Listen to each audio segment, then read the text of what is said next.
Hi అండి, అందరికీ నమస్తే. రోజుట్లాగే ఈరోజు కూడా మనం మరికొన్ని ఇంట్రెస్టింగ్ టాపిక్స్ గురించి అయితే తెలుసుకుందాం. సైబర్ మోసగాన్ని ఒక కుర్రవాడు బురిడి కొట్టించాడు. ఇంకొక కుర్రవాడు 2000 కిలోమీటర్లు స్కేటింగ్ చేశాడు. మరికొన్ని ఇంట్రెస్టింగ్ టాపిక్స్ కూడా మనం ఈ వీడియోలో తెలుసుకుందాం. అందుకంటే ముందు మన ఛానల్ మొదటిసారిగా చూస్తున్న ప్రతి ఒక్కరూ ఛానల్ సబ్స్క్రైబ్ చేసుకోండి. వీడియో నచ్చితే లైక్ చేయండి, షేర్ చేయండి, కామెంట్ చేయండి. ఇంకా మనం వీడియోలోకి వెళ్ళిపోదాం. ఈ మధ్యకాలంలో సైబర్ మోసాలు ఎలా పెరిగిపోయాయంటే చాలామందికి ఫేక్ కాల్స్ రావటం, స్పామ్ కాల్స్ రావటం, డిజిటల్ అరెస్ట్ అని, మీకు కొరియర్లో మీ పేరు మీద ఇది వచ్చింది అది వచ్చింది అని ఇలా రకరకాలుగా ఫోన్ కాల్స్ అయితే వచ్చి చాలామంది అమాయక ప్రజలను మోసం చేసి డబ్బులైతే వసూలు చేస్తున్నారు ఈ సైబర్ మోసగాలు. ఇదే తరహాలో ఒక కుర్రవాడికి ఒక సైబర్ మోసగాడు అయితే ఫోన్ చేశాడు. అసలు ఏం ఫోన్ చేశాడు, అతనికి ఏం చెప్పాడు, ఈ కుర్రవాడు ఇతన్ని ఎలా బురిడి కొట్టించాడు అనేది మనం ఈ వీడియోలో తెలుసుకుందాం.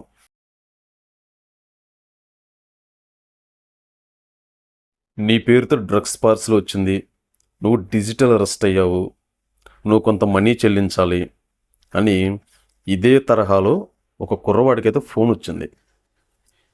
ఈ ఫోన్ రావడంతో ఈ కుర్రవాడికి ఎక్కడో డౌట్ అయితే వచ్చింది. ఇదేంటి అంటే ఈ మధ్యకాలంలో ఇలాంటివన్నీ వింటూ ఉన్నారు కదా, ఇలా డౌట్ రావడంతో ఈ కుర్రవాడు ఏమాత్రం వణికిపోకుండా చాలా తెలివిగా అయితే బిహేవ్ చేశాడు. ఇక్కడ ఇదే తరహాలో ఒక కుర్రవాడికి అయితే ఒక స్పామ్ కాల్ అయితే వచ్చింది. అభ్యంతరకరమైన వీడియోలు ఉన్నాయి నీ దగ్గర, ఇది కేసు మాఫీ చేయాలంటే 17,000 రూపాయలు నువ్వు మనీ ఇస్తే ఈ కేసుని అయితే మాఫీ చేస్తానని చెప్పి ఈ నకిలీ అధికారి ఎవరైతే ఉన్నాడో ఇతనైతే తను బెదిరించడం బిగిన్ చేశాడు. కానీ యువకుడు ఏం చేశాడంటే చాలా తెలివిగా ఇతను బెదిరిపోకుండా ఈ నకిలీ స్కామర్ని ఒక ఆట అయితే ఆడుకున్నాడు. అసలు ఇతను ఏం చేశాడంటే, సార్ మీరు మా ఇంట్లో వాళ్ళకి చెప్పొద్దు ప్లీజ్, మీరు ఏది అడిగితే చేస్తాను, మీకు ఏది కావాలంటే అది ఇస్తాను, మీరు నన్ను వదిలేయండి ప్లీజ్ అని చెప్పి తను బతిలాడటం అయితే బిగిన్ చేశాడు.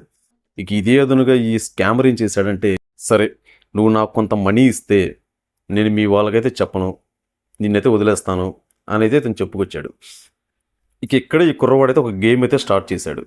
సరే నేను ఆల్రెడీ ఇంతకుముందు బయట నేను గోల్డ్ తాకట్టు పెట్టాను, అక్కడ తాకట్టు పెట్టి ఒక 3,000 రూపాయలు అయితే తీసుకొచ్చాను, ఆ గోల్డ్ విలువ చాలా ఎక్కువగా ఉంది, ఇది మా ఇంట్లో వాళ్ళకు కూడా తెలీదు, నాకు గనక ఆ 3,000 కనుక మీరు ఇవ్వగలిగితే ఈ 3,000 నేను అక్కడ కట్టేసి మీకు ఆ గోల్డ్ సేల్ చేసి మీకు బంగారం అయితే తీసుకొచ్చేస్తానని ఇతడైతే కొంచెం నమ్మబలికాడు ఆ స్కామర్ని.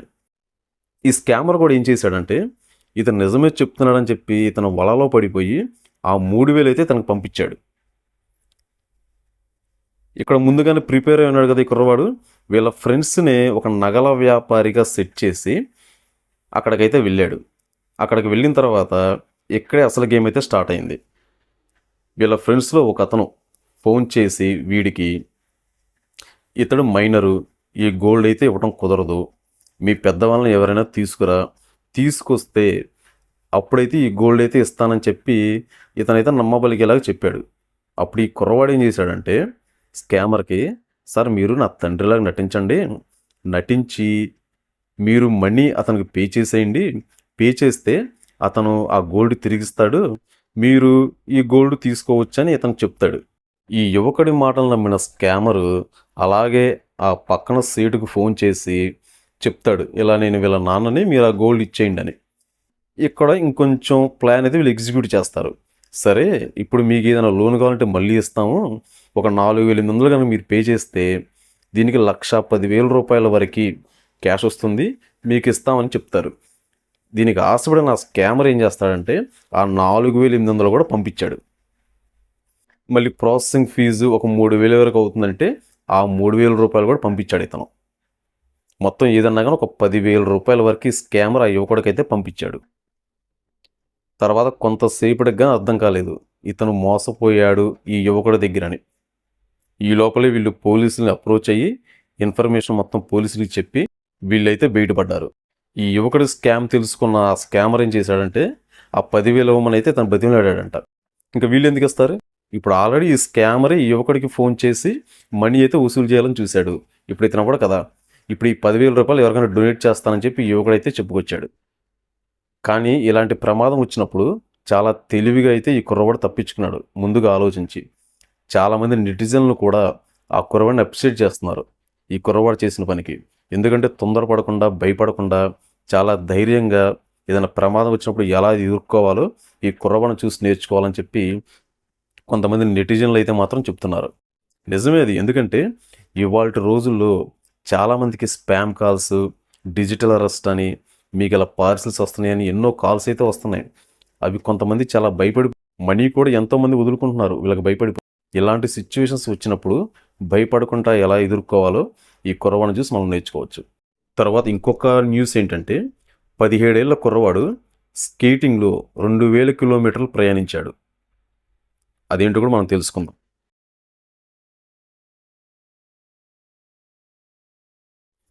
సుల్తాన్పూర్లో లోధి ప్రాంతానికి చెందిన పునీత్ సింగ్ 17 సంవత్సరాలు ఈ కుర్రవాడికి 2 ప్రధాన గురుద్వారాల నడుమ 2000 కిలోమీటర్లు పైగా యాత్రను స్కేటింగ్తో పూర్తి చేశాడు. కపుర్తలాలోని శ్రీ బేర్ సాహెబ్ గురుద్వారా నుంచి బయలుదేరి మహారాష్ట్రలోని నాసిక్లో గల తత్కు శ్రీ హుజార్ సాహెబ్కు చేరుకున్నాడు. మళ్ళీ స్కేటింగ్తోనే కపుర్తలాకు తిరిగి రావడంతో యాత్ర ముగిసింది. ఎత్తైన కొండలు, గుంతల రోడ్ల మీదుగా ప్రయాణించిన పునీత్ 20 కిలోల బ్యాగ్ తన వద్దనే ఉంచుకునేవాడు. అందులో రాత్రి ఆహారం, క్యాంపింగ్ సామాగ్రి ఉండేవి. కపుర్తలా ప్రాంతంలోని కొన్ని ప్రైవేటు పాఠశాలల్లో విద్యార్థులకు పునీత్ స్కేటింగ్లో శిక్షణ ఇస్తున్నాడు. ఈ కుర్రవాడు ఒక పాఠశాలలో స్కేటింగ్లో శిక్షణ అయితే ఇస్తున్నాడు అక్కడ విద్యార్థులకి. అయితే ఇతను ఏం చేశాడంటే ఒక ప్రాంతం నుంచి వేరే ప్రాంతానికి 2000 కిలోమీటర్లు ఓన్లీ స్కేటింగ్ మీదే 2000 కిలోమీటర్లు ప్రయాణించి ఆ ప్రయాణంలో ఇతనికి 20 కేజీల బ్యాగ్ను అయితే ఇతనికి కావాల్సిన సామాగ్రి, దుస్తులు, ఆహారం వగేరా వగేరా అన్నీ ఏర్పాటు చేసుకొని అంత బరువుతో కూడా ఇతను 2000 కిలోమీటర్లు జర్నీ చేశాడంటే ఇతను మనం మెచ్చుకోవచ్చు. ఎందుకంటే చాలామంది స్కేటింగ్లో ఎంతోమంది వాళ్ళ ప్రతిభను అయితే చూపిస్తున్నారు. ఇంకోటి ఏంటంటే శ్రీహరికోటకు క్రయోజనిక్ అప్పర్ స్టేజ్ అసలు అదేంటో తెలుసుకుందాం.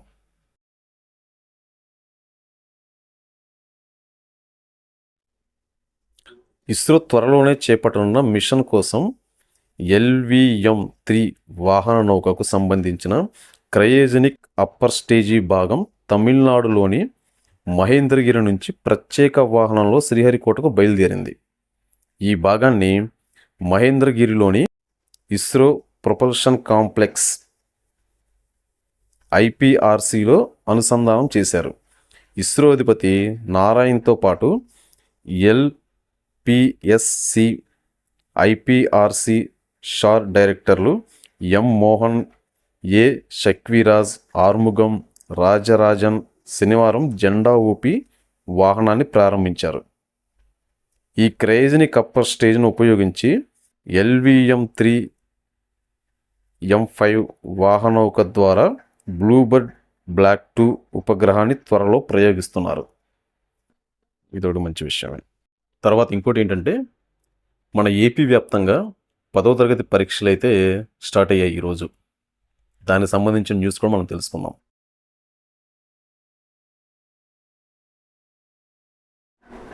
ఏపీ వ్యాప్తంగా నేటి 10వ తరగతి పబ్లిక్ పరీక్షలు ప్రారంభమయ్యాయి. సామాన్య శాస్త్రం పరీక్షలు మినహా మిగతావి ఉదయం 9:30 గంటల నుంచి మధ్యాహ్నం 12:45 గంటల వరకు నిర్వహిస్తారు. ఏప్రిల్ 1 వరకు ఇవి కొనసాగనున్నాయి. సుమారు 6.50 లక్షల మంది విద్యార్థులు పరీక్షలకు హాజరయ్యారు. ఈసారి రెగ్యులర్ విద్యార్థులతో పాటు సార్వత్రిక విద్యాపీఠం అభ్యర్థులకు పరీక్షలు నిర్వహిస్తున్నారు. ప్రశ్నాపత్రం చదువుకునేందుకు అదనంగా 15 నిమిషాలు కేటాయించారు. క్యాలెండర్ ప్రకారం మార్చి 31న రంజాన్ పర్వదినంలో ఏమైనా మార్పులు చోటు చేసుకుంటే సాంఘిక శాస్త్రం పరీక్షల్లో మార్పు చేయనున్నారు. విద్యార్థులు పరీక్షా కేంద్రాలకు చేరుకునేందుకు ఆర్టీసీ బస్సుల్లో ఉచితంగా ప్రయాణ సదుపాయం కల్పించారు. పరీక్షా కేంద్రాల వద్దకు విద్యార్థుల తల్లిదండ్రుల రాకతో సందడి వాతావరణం నెలకొంది. ఈరోజు 10వ తరగతి పరీక్షలు ప్రారంభమవడంతో అక్కడికి వాళ్ళ తల్లిదండ్రులు చేరుకున్నారు.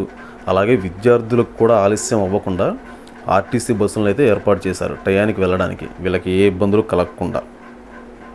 మంచి విషయం.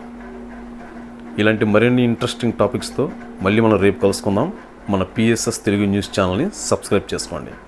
Thank you.